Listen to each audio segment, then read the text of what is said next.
Laughter, the sound of youth, the sound of hope, the sound of life.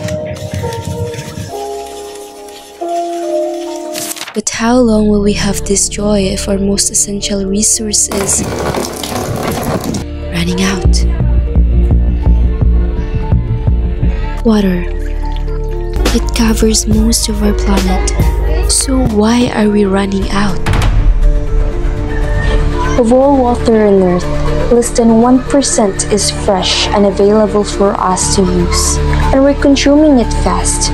Agriculture takes 70%, industry 22%, and just 8% is left for our daily use. Every time we eat, buy, or use something, we're using water. The problem? A lot of it gets wasted or polluted before it can return to us.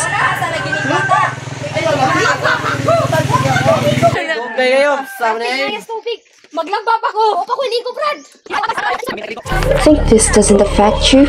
Even places with plenty of water face risks such as pollution, droughts, and poor management. Ilang kayo mga alas-3 ng wagas, maliit pa sa eskulahan, tumudahan ng tubig para na mainom, na malungag, na makaligo sa mga bata. Tulong na po katuig diri nga wala na ikuan kusog nga agas. Nako jud kay apekto ning kalisod sa among tubig. Kay mapilaw mi. Kunya mga po mi sa layo, wa itawi agas na akong labahan na pending. Nga nangani gud pag-antok gyud mi. Nagsuskan do para lang maka-ito. Kay dili jud mag ani, dili jud mi dili na lisod na magkuan. Utuli na lang namo ang mga linya para mo ang kay mga laba, kay ibon pa. If we don't take action now, who will suffer the most?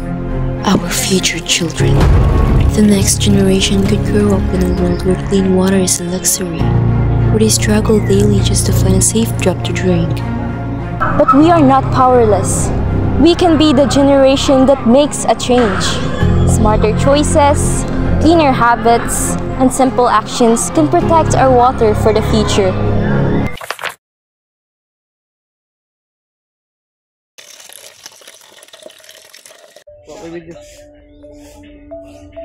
By sharing rainwater today, they secure a sustainable resource for tomorrow.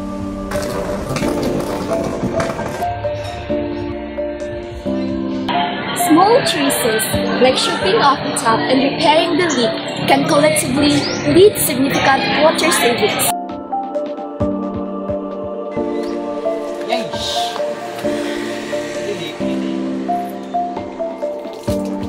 By educating others about conservation, they create a ripple effect of awareness and change that extends across generations. Turing ang iyong sarili, nagahawi ng ulam sa kalangitang Yan yung pagkuhan. Naipalikingan sa lupang kulang sa dilim. Ikaw ang magsasabing kaya mo to. Actions to combat pollution and restore water waste are essential in protecting the resources of life. Tulad ng isang tanglaw sa gitna ng bagyo. By raising your voices and taking decisive action, you can inspire others to join their cause, reinforcing that every effort to protect water is worth fighting for. Isigaw mo sa hangin, tumindig at magsimuling. Water is life! Water is life! Water is life! Ang bagong awitin, ikaw ang liwanag sa dilim.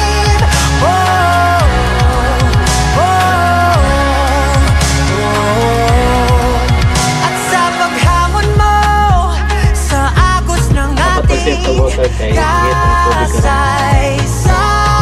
Akong mensahe para sa mga youth aron naka-save tag daghang tubig no. Mananaw mo unya dili mo maghugaw-hugaw sa kalikasan kay aron ang atong mga kuan ang atong mga mananom ba, motobo to siya, motoy mo supply og tubig. Medyo magtapol-tapol, magbasa din na yun. At ang dudog asa napita ang nagkabo din, tinapulan. Magtitid lang sila. O mahimo man tag tulo ka kabo.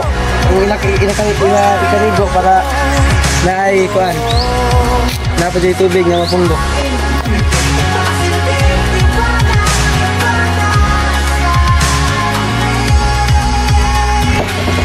Pasolbad rin na to. Our hope, youth standing together to protect our most precious resource, water. Sa hangin, tumindig at magsilbi. Harapin mo, magiting ang bagong awitin. Wow, wow, wow.